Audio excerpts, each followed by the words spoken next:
50,000 नौकरियां दे के थोड़े सामने खड़ा जी। 50,000 नौकरियां हो गई। भगवंत मान जी की जो नई सरकार है ये नई जॉब्स देने में बहुत अव्वल है। ਮੈਨੂੰ ਇਹ ਨੌਕਰੀ ਪੂਰੀ ਮੈਰਿਟ ਦੇ ਆਧਾਰ ਤੇ ਮਿਲੀ ਹੈ, ਕੋਈ ਸਿਫਾਰਿਸ਼ ਨਹੀਂ ਹੋਈ, ਕੰਮ ਪੂਰੇ ਪਾਰਦਰਸ਼ੀ ਢੰਗ ਦੇ ਨਾਲ ਹੋਇਆ। ਪੰਜਾਬ ਸਰਕਾਰ ਦਾ ਬਹੁਤ ਧੰਨਵਾਦ ਕਰਦਾ ਜਿਨ੍ਹਾਂ ਨੇ ਸਾਨੂੰ ਓਪਰਚੁਨਿਟੀ ਲਿਆ ਕੇ ਦਿੱਤੀ। ਮਕੈਨੀਕਲ ਇੰजीनियर्स ਨੂੰ ਵੀ रिक्रूट किया। अब तक 50,000 से अधिक सरकारी नौकरियां युवाओं को प्रदान की जा चुकी हैं। ये है नया पंजाब, ये है रंगला पंजाब। बेचारे प्रधानमंत्री मोदी की राजनीति जिन मुद्दों पर चल रही है, जिनके सहारे चल रही है, उस पर एक ही झटके में नेता प्रतिपक्ष राहुल गांधी ने विराम लगा दिया है और आने वाले 2 दिनों में पीएम मोदी को जोर का झटका भी देने वाले हैं। नमस्कार, आप देखना शुरू कर चुके हैं 4PM न्यूज नेटवर्क और मैं हूं आपके साथ प्रगति ठाकुर।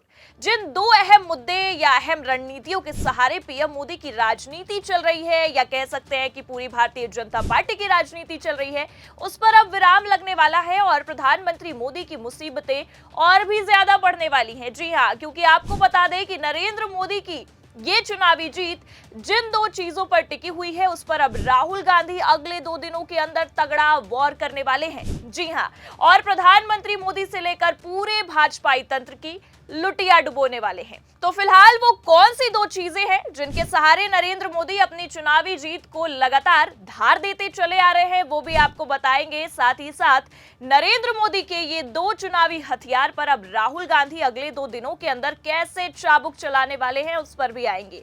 लेकिन उससे पहले आपको भाजपाइयों के 2 चुनावी सहारे के बारे में जल्दी से समझा देते हैं। बेचारे प्रधानमंत्री मोदी से लेकर पूरा का पूरा भाजपाई तंत्र किसी भी चुनावी क्षेत्र में अगर अपने चुनावी एजेंडे को धार देते नजर आते हैं, तो उसमें धर्म की राजनीति सबसे अव्वल दर्जे पर नजर आएगी। भाजपाइयों के किसी भी भाषण से अगर धार्मिक मुद्दों को हटा दिया जाए तो इनका पूरा भाषण किसी काम का लगेगा नहीं। और अब नेता प्रतिपक्ष राहुल गांधी भाजपाइयों के इसी नस पर हमला करने वाले हैं। जी हां, आपने बिल्कुल सही सुना। लोकसभा चुनाव में जिस तरह से राम मंदिर और राम जन्मभूमि को भाजपाइयों ने एक बड़ा मुद्दा बनाया, उसके बाद उसी जगह से इतनी करारी शिकस्त मिली, ये तो आप और हम बखूबी जानते हैं। और अब भाजपाइयों का सबसे बड़ा मुद्दा, कह सकते हैं कि धार्मिक मुद्दा, महाकुंभ है, जिसे लेकर ये चारों तरफ आपको राजनीति करते नजर आ जाएंगे। लेकिन अब इसी राजनीति पर प्रधानमंत्री मोदी के इसी चुनावी हथियार पर नेता प्रतिपक्ष ताबड़तोड़ हमला करने वाले हैं। जी हां, आपको बता दें कि महाकुंभ में राहुल गांधी और प्रियंका गांधी डुबकी लगाने वाले हैं। सुनकर चौंकिए मत, ये कोई हवाई बात नहीं कर रहे हैं हम, बकायदा हमारे पास खबर भी मौजूद है। देखिए, दैनिक भास्कर ने बिग हेडलाइंस में खबर छापी भी है। महाकुंभ में 16 फरवरी को डुबकी लगाएंगे राहुल प्रियंका, कांग्रेस ने शुरू की तैयारी। 4 साल पहले प्रियंका गांधी ने संगम स्नान किया था। ये खबर अपने आप में पूरे भाजपाई तंत्र के होश उड़ाने के लिए काफी है, क्योंकि आपको बता दें कि पूरी की पूरी भारतीय जनता पार्टी लगातार राहुल गांधी समेत पूरे कांग्रेस पार्टी पर हमलावर होते नजर आ रही थी। ना तो ये राम मंदिर गए और ना महाकुंभ स्नान करने, संगम में डुबकी लगाने आ रहे हैं। इन सब मुद्दों को लेकर काफी राजनीति हुई और इस पर भयंकर राजनीति हमें देखने को भी मिली। लेकिन अब इसी राजनीति पर नेता प्रतिपक्ष विराम लगाने और बीजेपी की मनोदशा पर चाबुक चलाने के लिए पहुंच रहे हैं प्रयागराज। बड़ी खबर निकलकर सामने आई कि 16 फरवरी को राहुल गांधी और प्रियंका गांधी महाकुंभ में डुबकी लगाएंगे। देखिए आगे खबर में क्या लिखा हुआ है। महाकुंभ में कांग्रेस सांसद राहुल गांधी और प्रियंका गांधी 16 फरवरी को डुबकी लगाएंगे। कांग्रेस सूत्रों के मुताबिक उनके आने का प्रोग्राम लगभग फाइनल हो चुका है। राहुल और प्रियंका संगम में स्नान कर पूजा अर्चना भी करेंगे। कांग्रेसियों ने बड़े पैमाने पर इसकी तैयारियां शुरू कर दी हैं। कांग्रेस सेवा दल की ओर से महाकुंभ सेवा शिविर संगम तट के सेक्टर 15 में तुलसी मार्ग पर लगाया गया है। राहुल और प्रियंका इस शिविर में कांग्रेस सेवा दल के कार्यकर्ताओं से मुलाकात करेंगे। साथ ही सेवा दल द्वारा महाकुंभ में किए जा रहे सामाजिक धार्मिक कामों की जानकारी लेंगे। अब इस खबर को देखकर भाजपाइयों के होश उड़ना भी लाजमी है, क्योंकि जिस धर्म के एजेंडे को लेकर लगातार सत्तारूढ़ी पार्टी विपक्ष पर हमलावर होते दिखाई पड़ रही थी, अब तो ये एजेंडा भी खत्म होने वाला है। क्योंकि पहले ही अखिलेश यादव ने महाकुंभ में आस्था की डुबकी लगाकर इनकी बोलती बंद कर दी थी कि उतने में अब राहुल गांधी और प्रियंका गांधी भी प्रयागराज पहुंच रहे हैं और भाजपाइयों के मुंह पर ताला जड़ने का काम कर दिया है।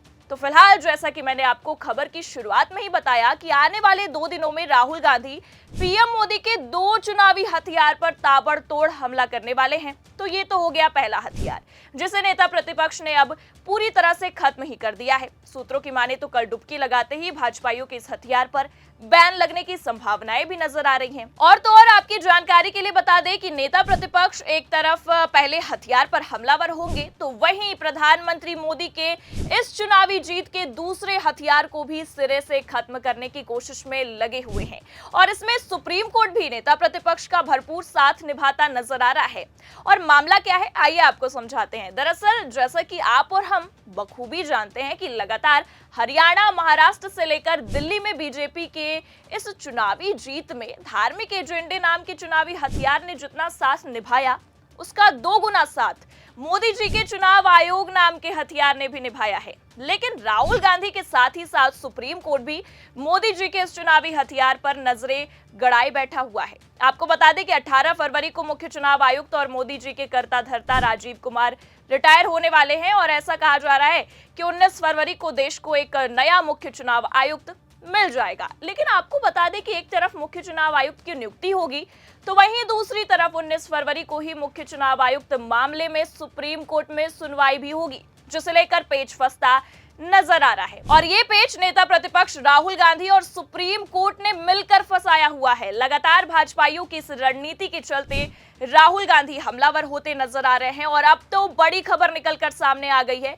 इस मामले पर बैठक भी होने वाली है। देखिए, बड़ी खबर निकलकर सामने आई है। नवभारत टाइम्स ने बिग हेडलाइन में खबर को छापी भी है और साफ साफ लिखा भी हुआ है। कौन होगा देश का अगला मुख्य चुनाव आयुक्त? नियुक्ति के लिए 18 फरवरी से पहले होगी बैठक। पीएम मोदी और राहुल गांधी होंगे शामिल। तो एक तरफ महाकुंभ में डुबकी लगाकर राहुल गांधी पीएम मोदी को झटका देने वाले हैं, तो वहीं दूसरी तरफ राजीव कुमार के रिटायरमेंट से पहले ही मोदी के सामने बैठकर सब दूध का दूध और पानी का पानी करने वाले हैं। और तो और जिस चाल में प्रधानमंत्री मोदी बैठे हुए हैं, उस चाल को चलने से पहले ही राहुल गांधी उस पर पानी फेरने वाले हैं। देखिए आगे खबर में क्या लिखा हुआ है। पीएम नरेंद्र मोदी की अगुवाई वाली सिलेक्शन कमेटी अगले हफ्ते की शुरुआत में ही नए मुख्य चुनाव आयुक्त की नियुक्ति को अंतिम रूप देने के लिए बैठक करेगी। मौजूदा मुख्य चुनाव आयुक्त राजीव कुमार का कार्यकाल 18 फरवरी को पूरा हो रहा है। सूत्रों के मुताबिक सिलेक्शन कमेटी में पीएम, लोकसभा में विपक्ष के नेता राहुल गांधी और पीएम की ओर से नामित एक केंद्रीय मंत्री शामिल होंगे। ये बैठक 16 या 17 जनवरी को हो सकती है। तो देख सकते हैं खबर में लिखा हुआ है कि पीएम, लोकसभा में विपक्ष के नेता राहुल गांधी और पीएम की ओर से नामित एक केंद्रीय मंत्री इस बैठक में शामिल होंगे। लेकिन पते की बात तो यह है कि राहुल गांधी ने पहले ही इस मामले पर बगावत कर डाली है और कहा भी है कि 2-1 के अनुपात में मेरी बातों को दबा दिया जाएगा, तो बैठक करने से क्या ही फायदा। लेकिन फिर भी राहुल गांधी बैठक में शामिल होने जा रहे हैं और मोदी के इस चुनावी हथियार पर भी ताबड़तोड़ हमला करने की उम्मीदें नजर आ रही हैं, क्योंकि एक तरफ बैठक होगी, दूसरी तरफ सुप्रीम कोर्ट में सुनवाई होगी और तब से भाजपाइयों की मुसीबतें बढ़ती ही नजर आ रही हैं और नेता प्रतिपक्ष मोदी के मुख्य 2 चुनावी हथियार पर अब चाबुक चलाते भी दिख रहे हैं। तो फिलहाल देखना होगा कि अब पीएम मोदी क्या कर पाते हैं, क्योंकि आगामी चुनाव के लिए अब तो कोई चुनावी एजेंडा या कह सकते हैं कि चुनावी मुद्दा बचता नजर नहीं आ रहा है और विपक्ष हमलावर होता दिखाई दे रहा है। लेकिन फिलहाल हम आपसे जानना चाहेंगे कि नेता प्रतिपक्ष के इस दांव से मोदी की क्या हालत होगी। आपको क्या लगता है? कमेंट करके अपनी राय जरूर बताएं। खबर कैसी लगी लाइक और शेयर जरूर करें। चैनल पर नए हैं तो सब्सक्राइब और ज्वाइन करना भी ना भूलें। देखते रहिए 4 PM न्यूज नेटवर्क। नमस्कार।